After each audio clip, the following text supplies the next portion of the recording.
Assalamualaikum warahmatullahi wabarakatuh. Selamat pagi Ananda semuanya. Apa kabar hari ini? Alhamdulillah baik, Bu. Alhamdulillah, semoga kita semua dalam keadaan sehat dan selalu dalam lindungan Allah Subhanahu wa taala.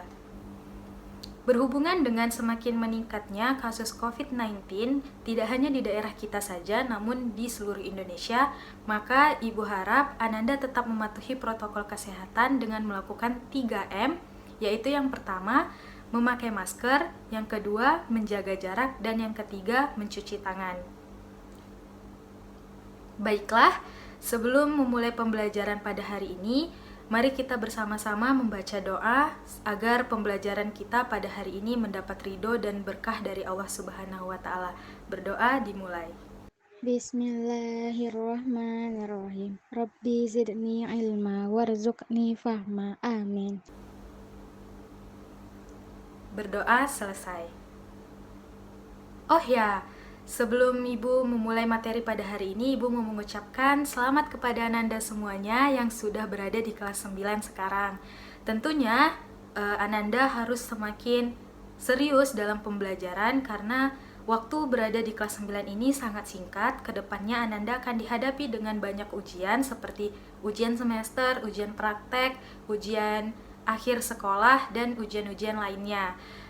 Jadi, Ibu harap Ananda dapat serius dalam pembelajaran, terutama pada mata pelajaran IPA di semester 1 ini. Baiklah, Ibu akan mengecek kehadiran Ananda. Nurasifa? Hadir, Bu. Baik, hadir ya. Rara? Hadir, Bu. Hadir juga.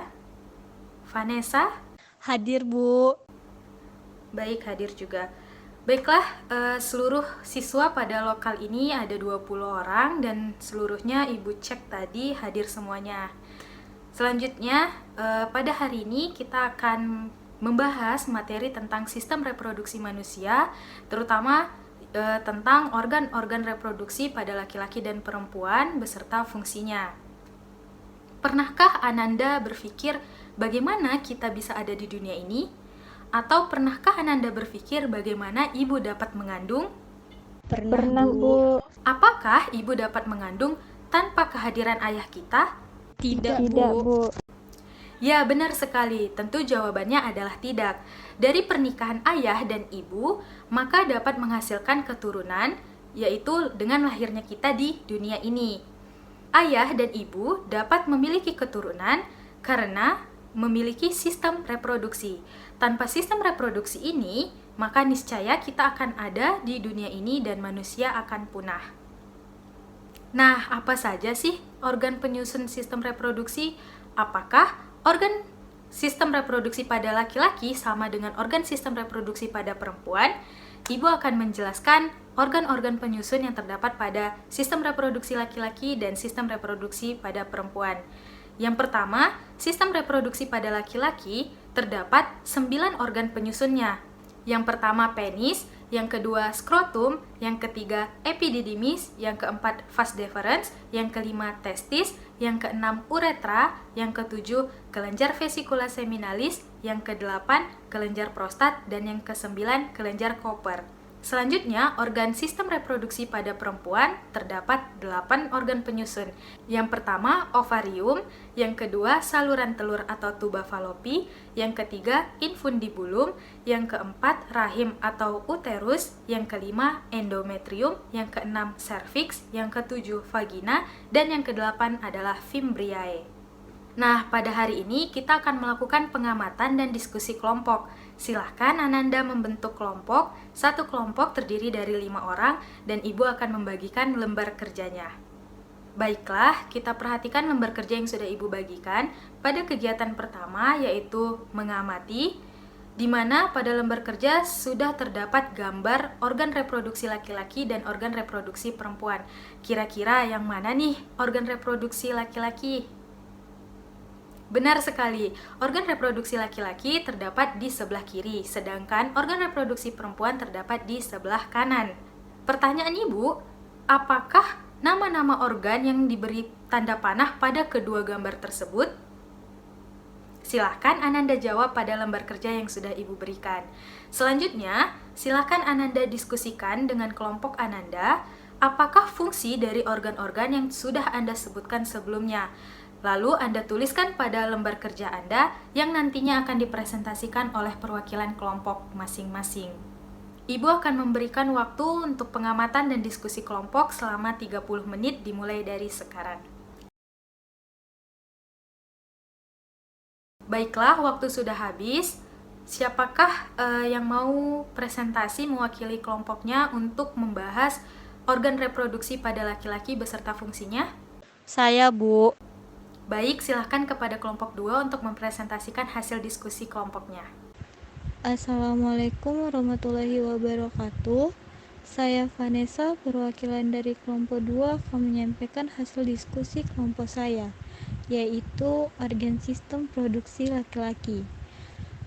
Poin A yaitu vas deferens yang berfungsi untuk menghubungkan epididymis dan uretra. Poin B yaitu uretra, berfungsi sebagai saluran keluarnya sperma dan urin. Poin C, penis, berfungsi sebagai saluran kencing atau urin dalam saluran sperma. Poin D, skrotum, berfungsi menjaga suhu testis agar sesuai untuk produksi sperma. Poin E, testis, berfungsi untuk memproduksi sperma dan hormon testosteron.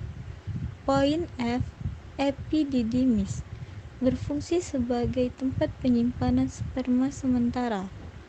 Poin G, kelenjar Cooper, berfungsi menghasilkan lendir dan cairan bersifat basah.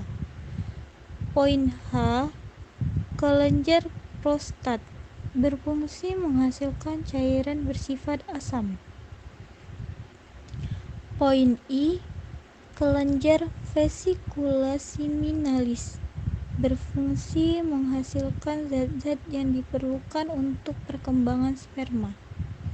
Sekian hasil diskusi kelompok kami. Mohon maaf apabila ada kesalahan dan kekurangan. Wassalamualaikum warahmatullahi wabarakatuh.